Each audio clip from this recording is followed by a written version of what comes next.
Welcome to another Founder Wisdom Podcast, Pitch Me Edition. We have the one and only Ariana Alexander Seffer with us. She's a mental health activist. She's the founder and co-CEO at Spoke.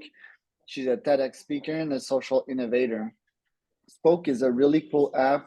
I would describe it as musical therapy. I use a couple of apps for that, and it's an amazing idea. Music cures the world. People don't realize, but yeah, it's a way to live your emotions. And Ariana found a way to create an app in your pocket to do exactly this. So today we're going to talk about music. We're going to talk about innovation, mindfulness, mental health, and social innovation. And we're also going to hear Ariana pitch Spoke, which is her app. So Ariana, welcome to the pod. Tell me a bit more about yourself and tell me a bit more about Spoke. Thanks so much, Charles. Yeah, so my name's Ariana. I'm the founder of Spoke, and we are AI powered music therapy. So we bake proven mental health tools into music and lyricism by the world's best musicians. We deliver it through a deeply personalized, responsive system that you can get on the app. And I've been building it for 3 years now. So tell me first how it got started and to what market you appeal. I see you have slides here, so tell us about that story. Yeah, so a little bit about my background. This is my second startup. I used to run a big wellness company in London and in New York. Noticed that in the world of wellness, you would see the same kind of people again and again. There's a real monoculture. And sadly, in 2017, my younger brother lost his best friend to suicide when they were 15 years old. And then within a year, 2 friends lost brothers to suicide. So it was kind of at that point I became very angry at the industry I worked in, and I started doing a lot of research into youth mental health and male mental health. And now I've spent 5.5 years researching kind of this major global systemic social problem. I got a scholarship to do a research master's at Cambridge in social innovation. I dedicated my research to male mental health. I did 4 dissertations, won 2 awards, did a TEDx talk, which you can find on YouTube. And a lot of our research has gone into building Spoke and trying to be a part of solving this problem. Okay, I want to talk about your past here because it's quite fascinating. You first co-founded a startup in 2009. Okay, so that's like almost 15 years ago. You worked at Nike, you worked at Coca-Cola, which is an interesting one. Then Citi Private Bank. Then you took all of that experience, you created a studio, sort of. It's called Sweat and Sounds, and it was an experiential wellness events company that combined sweat and sound quite literally. Tell us about that background of yours, what you learned from it, and then Sweat and Sound. Yeah, I mean, I've had the most ridiculous background of doing different things, but the thread between them all has been creating consumer experiences. So the one in 2009, I was 18 years old, and I built Bristol's first hip hop club night. And we were doing loads of events, and and that was when I was at university. And then from there I started working in wellness and fitness. So for Coca-Cola, I was doing extreme sports. And all of it was about how do we create really incredible immersive experiences for people. And even at Citi Private Bank, I was doing North America marketing and doing internal and external events, golf tournaments, breakfast at Tiffany's, that kind of thing. The corporate life is not for me. That's what I learned. And I left New York and came back to London, and I set up Sweat and Sound in 2016. And then I built that for about 4 years, 3.5 years, before realizing that there was something more important emerging out of the dust, which was the concept for Spoke. That's so epic. And I'm quite fascinated also by the fact that you decided to specialize in male psychology. At first, I didn't know that 80% of suicides were male. But what did you learn from your studies in this? Like, why is the suicide rate so high in males? Is it because we have more ego, and we don't want to talk too much, and we don't want to open up and have the world understand how bad it is in our minds. Oh, there's so many different aspects to it, but one thing that in order to paint it most accurately, this is a systemic social problem. Male mental health, and yes, 80% of suicides are male. There's so many factors to that. So something that came at one part that came out of my research and a lot of others is emotional literacy and a lack of emotional literacy. So maybe I'll just explain this kind of one concept that a lot of young people, and especially young men, might feel incredibly overwhelmed, and just being able to understand what it is that's going on, maybe feeling anxious about work, or maybe it's some problem with relationships, being able to understand and then articulate that is usually half of the problem solved. And because more typically younger men haven't learnt as much emotional literacy, that's a big aspect. So really there's a big part of education that's needed to make people more emotionally literate, because then they've got more awareness, they can reflect better, and then they can basically get the help they need, or even just understand their own mind a little bit better. So that's kind of like one thing, and that's a systemic problem. That's an education problem, really. And I know there is a push around better kind of mindfulness and emotional literacy at schools now. So, and then we have gender roles that comes into it a lot.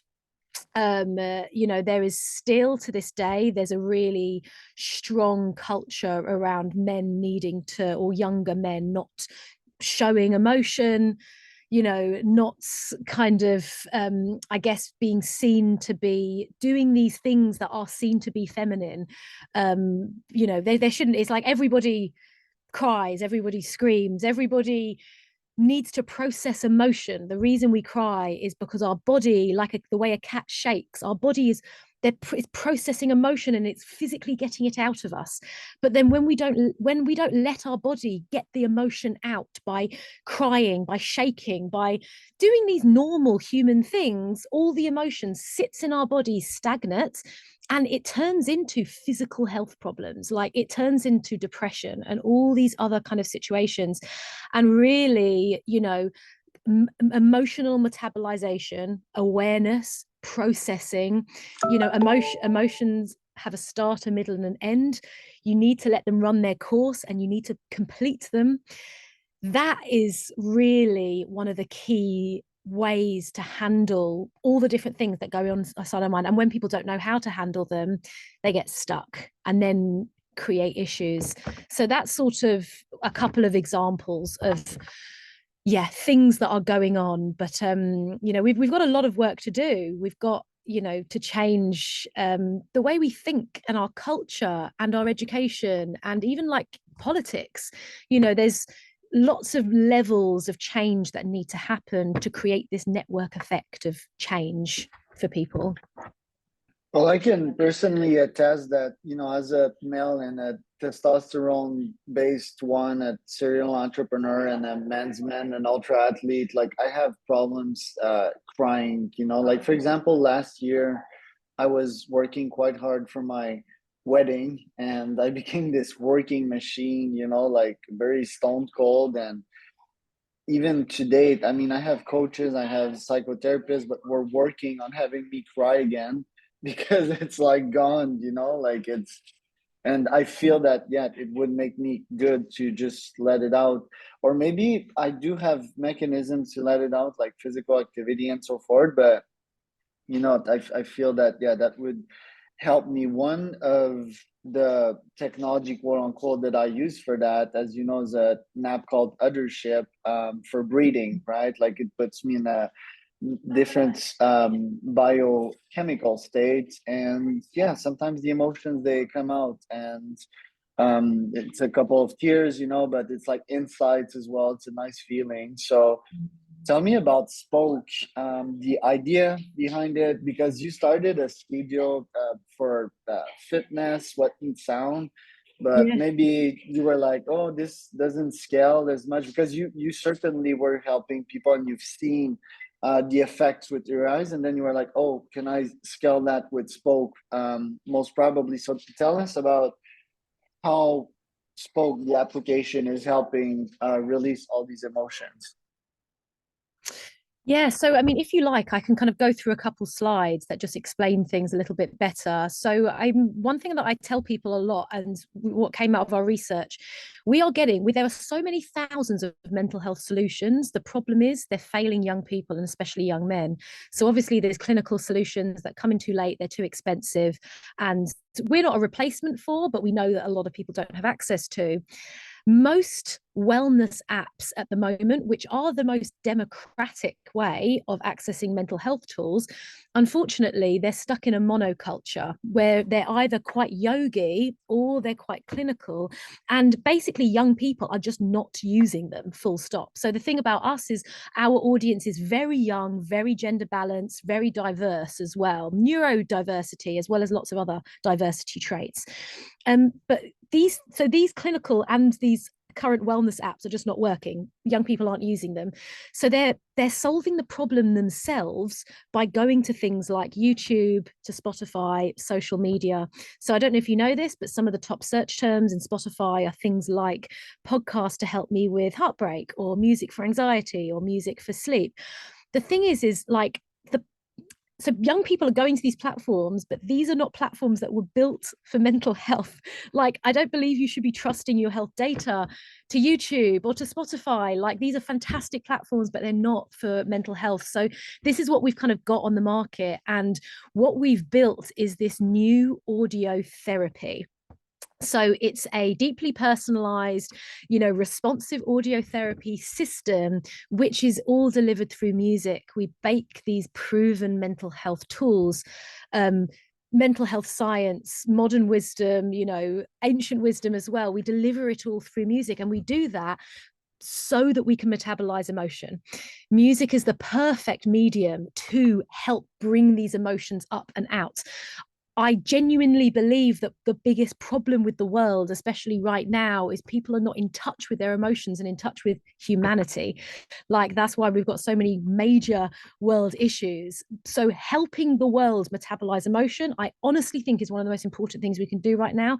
And music is the perfect medium for it. We've been using it for our emotional healing for thousands of years. It activates the limbic system. And also it meets you on a cultural level. So people choose their music based on their identity, their cultural background. Artists are, this is part of my research as well, artists are typically a microcosm of their audience. Now that's fascinating when you think that, and so all an artist's millions of listeners will have traits that are very similar to that artist and what the artist speaks about.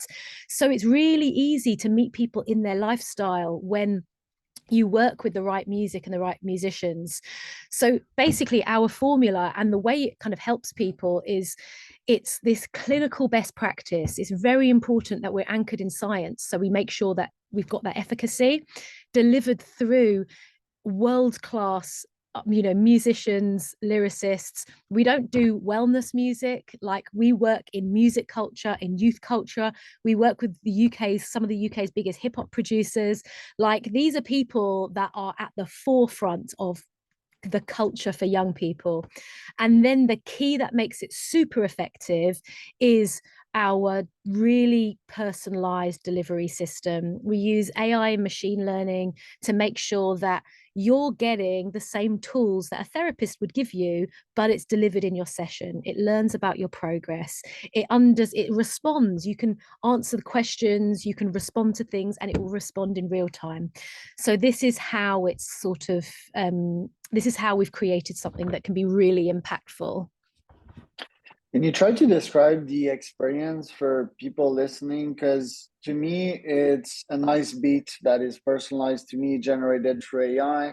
And then there's a guy that speaks. Not sure it's because if I'm a guy, but yeah, there's a person that tells me like something depending on how I feel.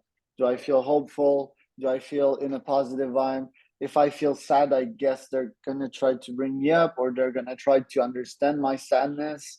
So it's like music plus someone speaking to me. It's a combo of both. and the effect of that is, yeah, a beat. It's a bit more energy, plus my brain is processing some data at the same time and probably making good sense out of it. So try to Mm. help us describe the experience a bit better here. Yeah, so I'll describe the experience on the front end, and then I'll show you a slide that explains the system on the back end a little. So on the front end, we basically try to get to know you as well as possible. You put in your music genres, how you're feeling, is on your mind. Maybe it's body image or money or relationships, and then maybe you need to get to sleep, maybe you need to focus. So you'll do all your check-in, and then you'll get a session of varying lengths, however long you need. And the session will be, we get a really good feedback for how accurately it kind of resonates with what the person needs at the time. So what we want is to give you something where you listen and think, oh, that is what I needed. Okay, that's it. So that's the kind of feeling we're trying to get to people. And we do that effectively now, mainly through manual machine learning. But the system we're in the process of building means that it's going to essentially be hyper dynamic, and there's going to be a lot of AI in there as well. So you're going to be able to choose we've got a few voices in there, but you're going to be able to choose your voice based on what voice you resonate with. We're going to move into new territories, new dialects, new languages, etc. So on the front end, it's just a very cool music therapeutic experience where you feel like you're healing, you feel you get to sleep, or you feel like you're processing whatever you need to process. On the back end, it's essentially what we've built is a framework. So we call it the Spoke Cognitive Audio Framework. It's a framework where it's everything from how we find our artists to how we train them to how we create and record and then deliver our content. And all of this follows best scientific practice. So everything we've put into the app has gone through validation from our team of scientists. We want to make sure that it's hyper effective, and it's also going to learn more about you as the more you use it. So there's much deeper personalization coming in the next few months. So it will be able to refer to you by name. It will be able to feed back things that you have already said to it. It can spot patterns. So the same way a therapist would say, you brought that up 4 weeks ago, or do you think that could be connected to that? These are the kind of things that we are enabling our system to do on the back end for people. Right, I love it. Competition wise, why wouldn't people use BetterHelp? Why would they use that shape of therapy? Is it because they vibe more with music? I mean, I have some, it's pretty rare, but sometimes there's folks that just don't listen to music. Me, my dad's pretty much obsessed with music, so I was brought up on it. Yeah, music is integral part of my life. But what about people that just don't listen to music? Do you feel they'd be attracted to the?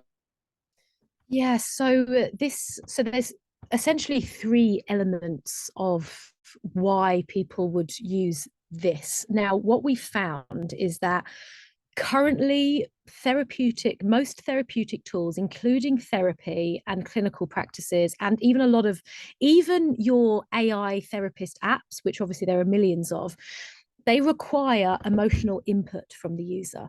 So they require the user to explain what the problem is, to almost like step in to a space where maybe isn't very comfortable, to then heal and understand what we're trying. And so that jump, you miss a load of people. What we're trying to do is really meet people where they're at and make it as low emotional input as possible, so we can very slowly inch them into the right direction.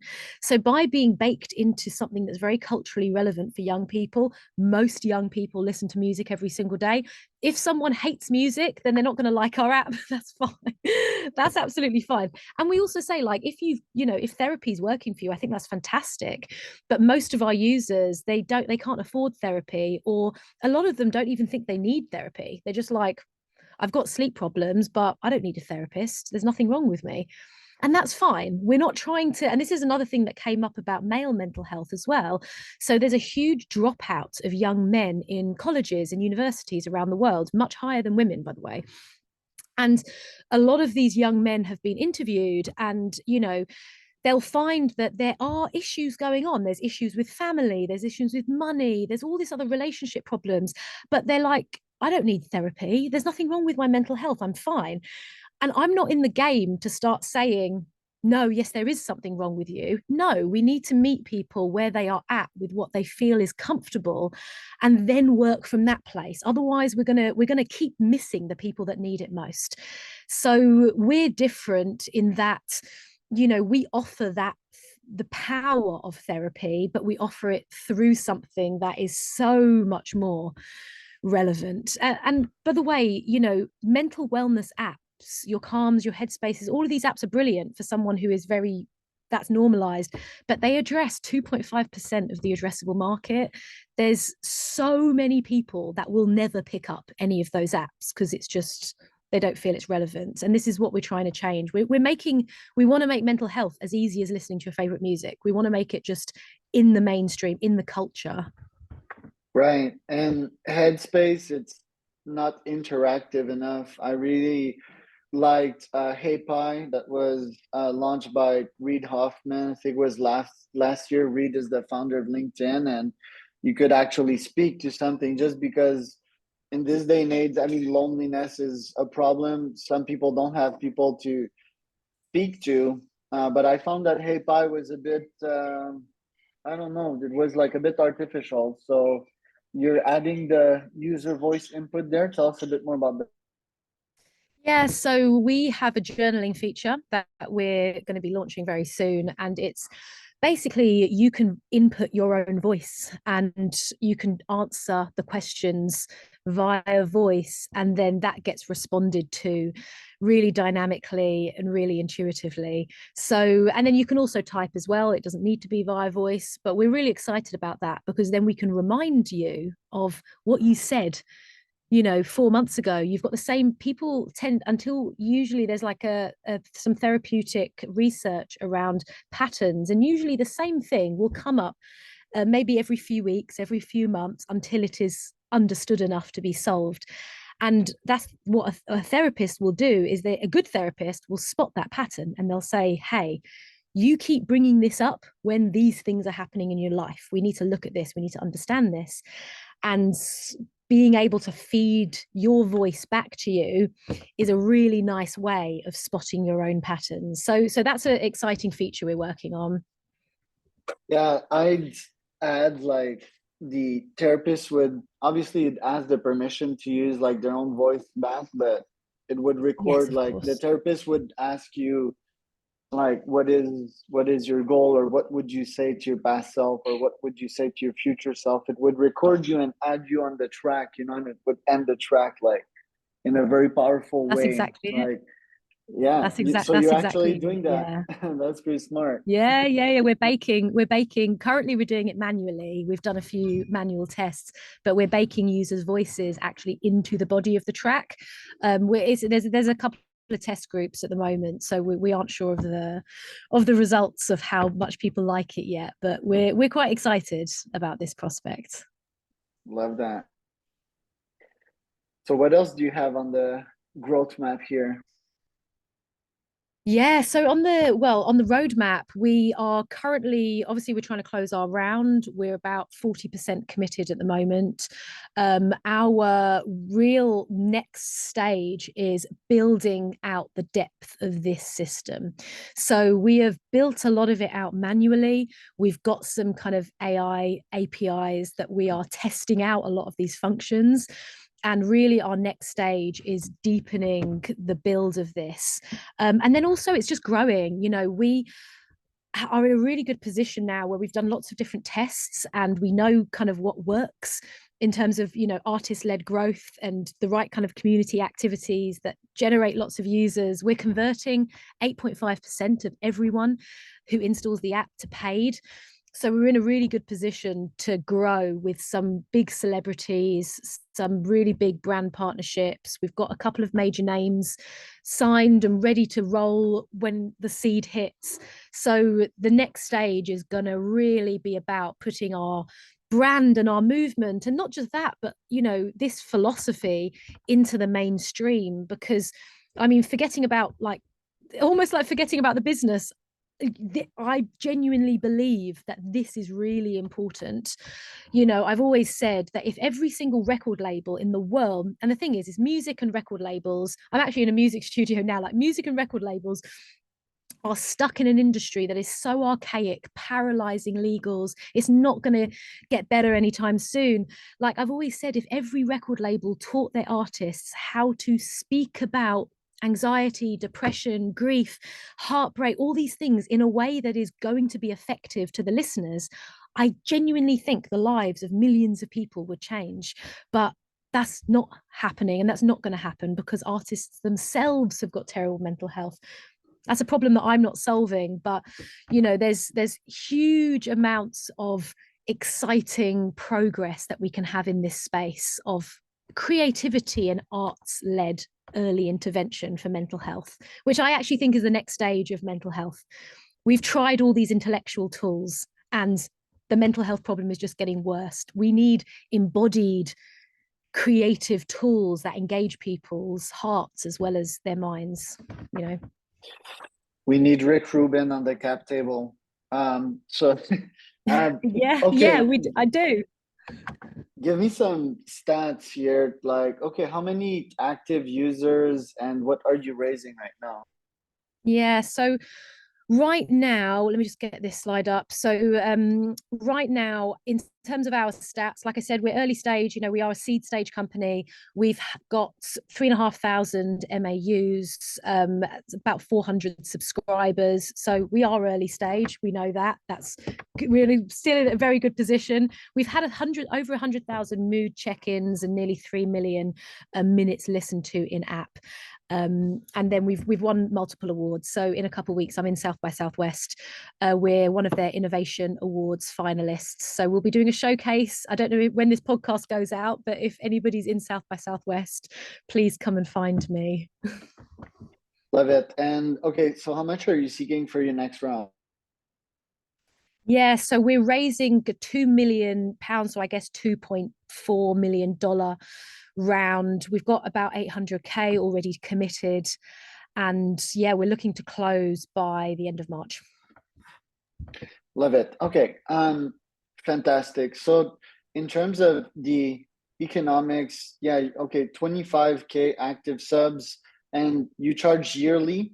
I think it was like $50 per year or $7 a month, something like that. Yeah, it's about $50. So £44.99 a year, or $50 ish a year, and then $7.99 per month. We are testing things, so I don't know what A/B test you're in, but there's a couple different paywall experiments out at the moment. But yeah, there's a couple different tiers going on, but it ranges between $4.99 and $9.99 a month. And about 1 million ARR at the moment.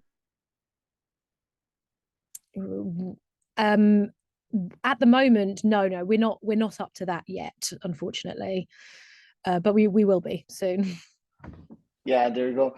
And okay, you've been building that since the past 4 to 5 years, and you've recently accelerated, I guess, like with the current team. Yeah, no, so we've been building for 3 years now. We've been live on the App Store for a year. And I think, you know, really the most exciting thing about us and our audience is that we've been able to engage and retain an audience unlike anybody else in the mental health sort of, I guess, industry. You know, a huge proportion of our audience are under age 27, 20% around, our median age is 22, 45% of our audience is male, which is practically unheard of. We've got a very, very big like diverse population as well, culturally, ethnically, neurodiversity. There's, we're really targeting this young audience that no other mental health product has been able to engage. And our week 12 retention is 67%. And I said before, we're converting a very good number of people to paid. So I think, really what we've worked very hard on is targeting this audience that nobody else has managed to target before, and converting them really well and keeping them really well. And when is gonna be the US expansion? Right now, about 10% of our audience are in the US. We've done nothing to get them. It's been 100% organic. So we are looking at a pilot US launch during our seed phase, with a view to, at Series A, fully launch out in the US. Love it. And the team, it's you and your co-founder, like who's in? Yeah, so the team is myself, which you know a bit about, and Michael. He's my co-founder, co-CEO. He's multi-exited founder. He used to run a big app publishing company. He's built some of the biggest apps in the world, 20 million downloads, and won nearly every single award you can imagine. So he's been kind of our tech product. And then we've got Alex, who is our lead musician, our kind of, head of music. And he's got the most unbelievable connections in music in London. So he knows absolutely everyone. And the three of us really span across kind of, vision and impact, product, and then music.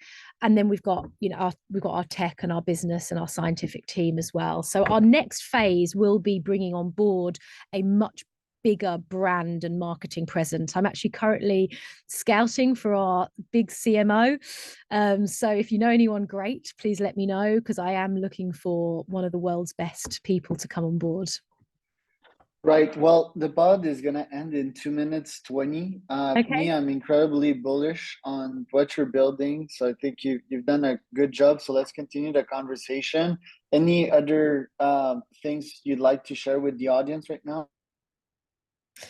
Nothing. Maybe I'll just leave with, this is one of our recent reviews. If you go on the App Store, on the UK App Store, we've got hundreds and hundreds and hundreds of 5-star reviews. On the US App Store, a little bit less. But please just read what people are saying themselves about us. It's far better than what I could ever say. And also give the app a test. Like, I can talk about this for hours, but it will never be the same as just experiencing it and actually feeling the benefit of something like this. So I'd love for anyone to experience it and reach out if they're interested. And where can people find out more about you? Spoke.world?